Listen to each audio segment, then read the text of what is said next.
It's not a thing. Success doesn't exist. In my hands, I got a stack of papers that signify that I have started a corporation. I wasn't gonna film this, but I really want to, because this is a documentation of one of the first steps in creating the life that I want to live. And this step signifies my intention towards going down a route that is self-built. Now, of course, I have a bunch of resources, my family, friends, you guys. That's who I owe it all to. But then there's a decision that has to be made. Will I live a life that's going to be another cog in the system? Or will I be the fucking operator?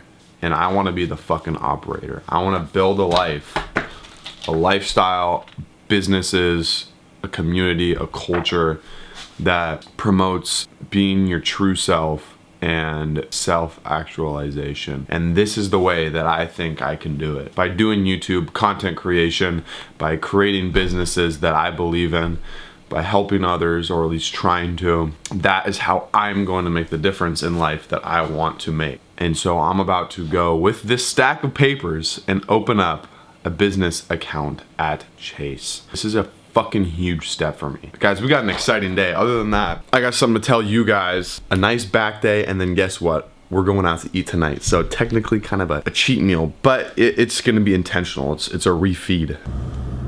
Motherfucker, dude! Oh, God. They were all busy today, so I had to schedule an appointment on Wednesday. It's all right, you know? We're not gonna let this shit get in our way. On the way to success, guys, there's gonna be roadblocks. There's gonna be obstacles. There's gonna be ditches. There's gonna be freaking trenches. There's gonna be walls, all right? You gotta fucking plow through them or build a bridge over them, because I gotta tell you what, man, they're gonna be there, all right? One thing that I've come to accept is that life is not supposed to be easy. Life is supposed to be hard. It's supposed to be difficult. It's supposed to be challenging. And once I accepted that, guess what? Life got a whole lot goddamn easier. Because once you start accepting challenge and adversity into your life, like it's part of it, the framework of what you think life is just completely changes. The mindset completely shifts. Let's carry this into our lift. Yeah. Peep the gym fit, bros. I've been seeing, like, I was looking at this Shizzy video, bro, and him and his brother, like, care so much about what they're wearing, which, you know, which is fine, to each their own, right? But I'm like, dude, fuck that, bro. Yeah, they get sent Young LA for free and stuff, but, dude, check this shit out. We got a Gildan white tee, freaking double X as the pump cover, all right?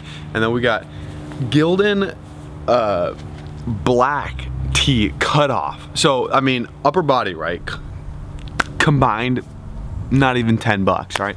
Lower, we got freaking Costco sweatpants with multiple rips in them. They probably cost like 12 bucks. I got Nike Quest running shoes on, all right, freaking 50 bucks from an outlet store, and bowl socks that my mom got me for Christmas.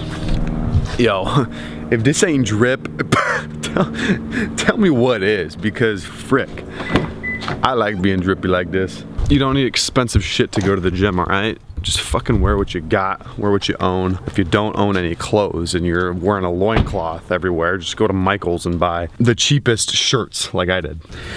All right, guys, before I go into the sanctuary of iron, I wanted to drop something on your noggins today, all right? I wanted to drop a little wisdom knowledge bomb, and this might end up with me yelling at the camera, but frick it, dude, all right? So you might not be happy with your life. You might not be happy with yourself or where your life is going or where it's been, all right? And that is okay. That's an okay place to be. We have all been there. All of us, and this is the only way that we can learn how to change it, learn how to adapt, right? But let me tell you something that I think I know for certain, okay? And that is, each and every one of us has something that we could say we feel is our purpose. Something that if we were doing every single day of our lives, we would be happy and we would feel fulfilled. all right? Good chances are, if you're not happy with your life right now, you are not doing that thing, okay? And it doesn't have to be everything that you're doing. You know, you don't have to constantly be doing what your purpose is, right? Because life happens. We all have this part of us within us, right? That just wants to fucking break through. And it just wants to be alive. It just wants to be there, man. It just wants to fucking break out of our skin and just say, dude, this is me. Right? I've found out about myself that the times that I'm the least happy, right? The times that I'm the most sad, the times that I've gotten depressed, the times that I've been anxious, and trust me, I've had real problems with depression and anxiety, has been the times, right, that I cannot be myself. There's something blocking me from being myself, whether it is like me trying to be somebody else, or whether it is something that I'm doing that's not allowing me to live the life that I want to live. Okay, so what I want you to do, right, if you are sad, if you are not happy with your life, right, I want you to look at yourself and say, am I doing what I think I have been put on this earth to do? And if the answer is no, well, you know what direction to go in. Because I'll tell you what, you have a part of you within you, which is probably a huge part that just wants that to fucking shine. And it wants to become your being. It wants you to fucking engulf yourself in and become that. Each and every one of us has something that we want to be. Like our soul just pushes us to fucking become, right? And I encourage you, if there is something like that out there for you, pursue that shit, man. We are put on this earth, whether you believe in God or just a higher being or whatever, or you're not really spiritual, I believe that each and every one of us has a purpose. Each and every one of us has been put on this earth, has been put in this reality to fucking do something. And that something is guided by what we love. It's guided by our preferences. It's guided by what we don't like doing, what we do like doing, what really makes us feel alive, what really gives us joy, right? So I encourage you to fucking follow that shit, man. There might be things in place, there might be systems, there might be complications with your life that aren't allowing you to do that. If you can get through that, man, do it. All right? I encourage you to do it. Whatever you feel your fucking purpose and your fucking passion are in life, do that shit. In my mind, you cannot be unsuccessful if you are doing something that you truly love. If your passion shines through every single day that you're alive and you're doing that thing, you cannot be unsuccessful. Sure, you might not make as much money, maybe. Sure, you might not reach as many people, maybe. But success is like, we've tied success to this monetary object thing. Success doesn't exist. It's not a point that you get to. It's not like, when do you become successful? I hear people talk about success all the time. Like, oh, I want to be successful at this or that. It's like, okay, you can set goals and achieve those goals, but when do you reach success? It's not a thing. Success doesn't exist. It doesn't exist. So, instead of focusing on an end goal, focus on that day to day, that thing that you fucking were put on this earth to fucking do. And you are going to enjoy it. You're gonna love your life. People are gonna radiate off of your energy. And if you're persistent enough and you make the right moves, then you might find yourself in a spot where, okay, maybe you are able to make money off of it. Maybe you are able to monetize it or reach a bunch of people and whatnot, but bro, if you just focus on what you love doing and you focus on that part of you that is trying to shine through and you let it come out, it's one of the most fulfilling and liberating feelings you could ever experience. Usually I just go like workout montage with some music behind, but today I'm gonna do like kind of walk you through what I'm doing. Just short blurbs kind of explaining what I do and why I do it on back day. The first thing that I usually do is a nice warm up, and it's a superset. It's really the only superset I ever do, but it gets my back freaking toasty and it gets it pumped right at the beginning, so the rest of the workout is just completely activated. And so what you're gonna see me do here, the first superset is pullovers, so cable pullovers, supersetted with pull-ups. And I've found, again, that this is just like a superior way to freaking warm up my back. And it helps me connect the rest of the workout. So that's the first thing.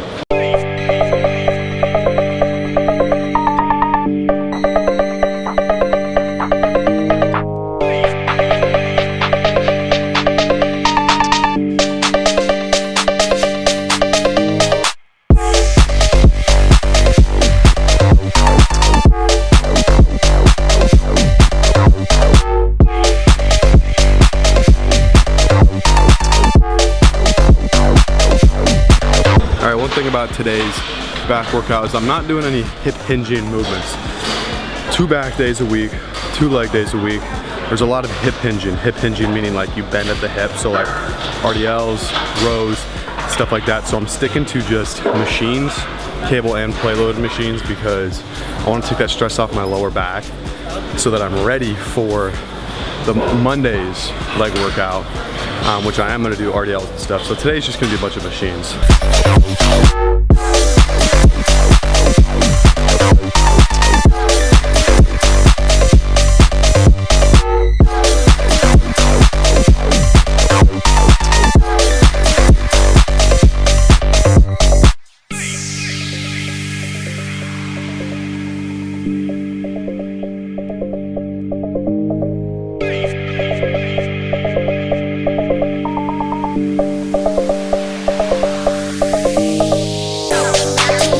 So why am I using this grip? This neutral grip allows me to like really get into the lats, and I can really feel the squeeze. As if I'm gonna use a straight bar, I don't feel it in my lats, I feel it in my upper back. So this neutral grip has been key for digging into my lats because of like the angle of the elbows.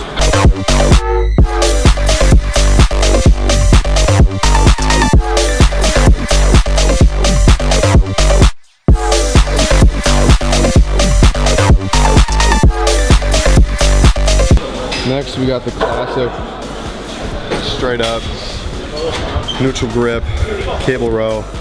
I like to alternate in between the pull downs and the rows. I feel like that gives me the optimal freaking back workout, you know, and actually makes my back cramp up. So classic, we're gonna really stretch it and then squeeze it. A few good working sets here and then we'll move on.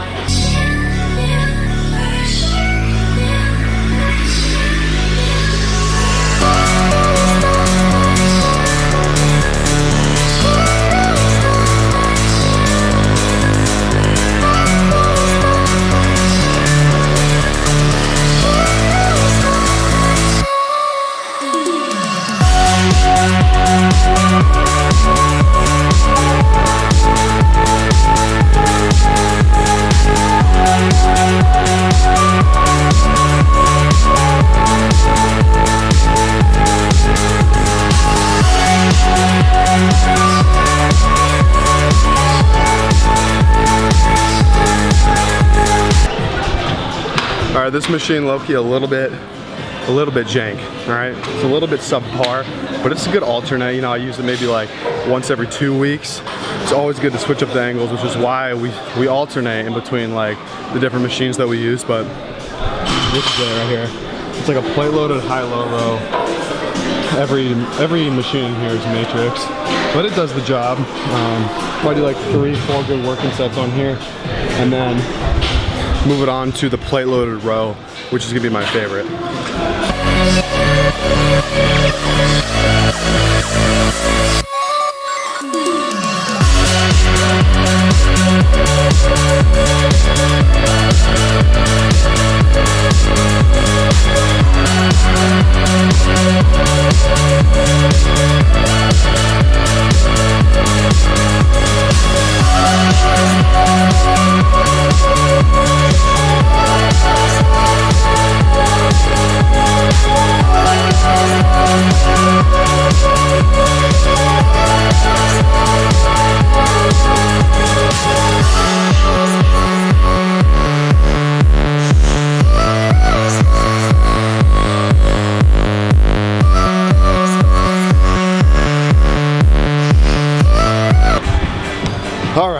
loaded machine row. Watch, I am using that handle again.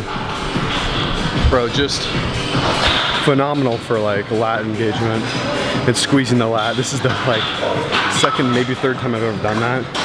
Let me tell you, it's gonna be a lot more common in the program because I usually go overhand, but I do it on every single movement pretty much, except for the neutral grip stuff. So I'm gonna start incorporating the neutral grip a lot more on rows because that is where the lats are gonna be saved. Last time I was on stage, my lats were non-existent. They freaking deflated. So as much lat work as I can do, this prep is gonna be a godsend.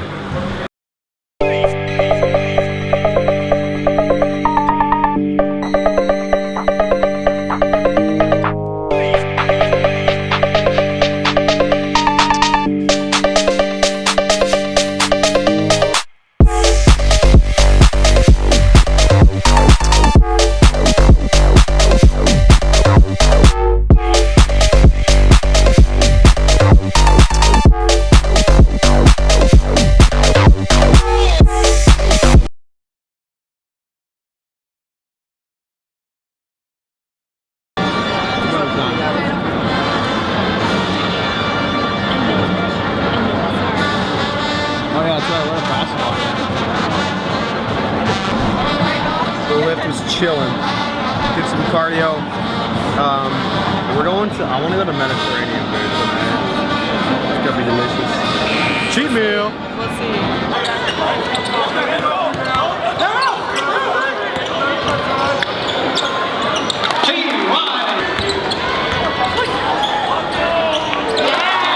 If you couldn't hear me in that clip, guys, the workout was really, really good. And I did 30 minutes of cardio. Again, I'm doing cardio every single day except for my leg days.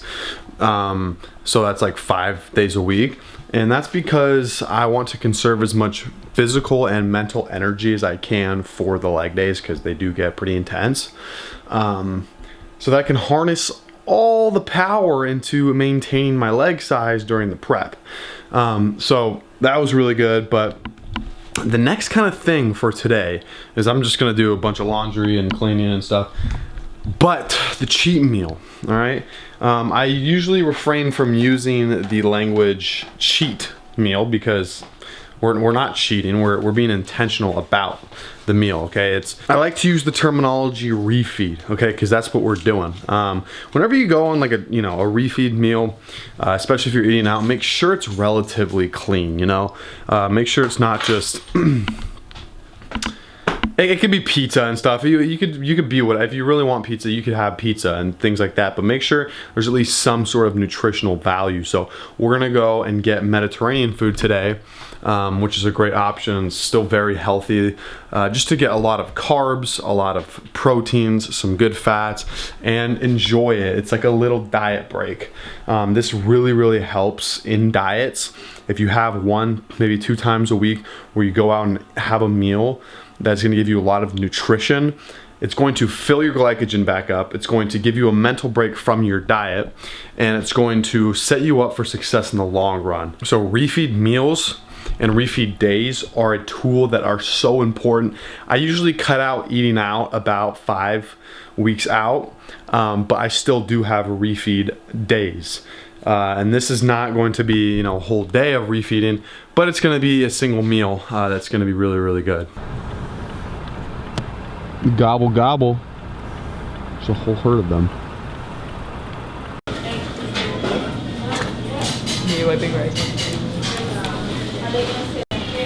Oh, so we got hummus dip right there with pita. She got the shawarma platter. I got the mixed shawarma platter, so chicken and beef shawarma. Yeah, she wore the sleeves up. Yeah, that's right. Hairs up, sleeves up. Get in there. Tell us how it is.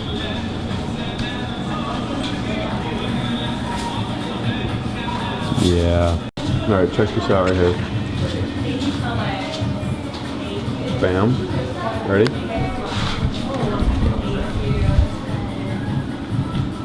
Ready? Ready? Ready? I am.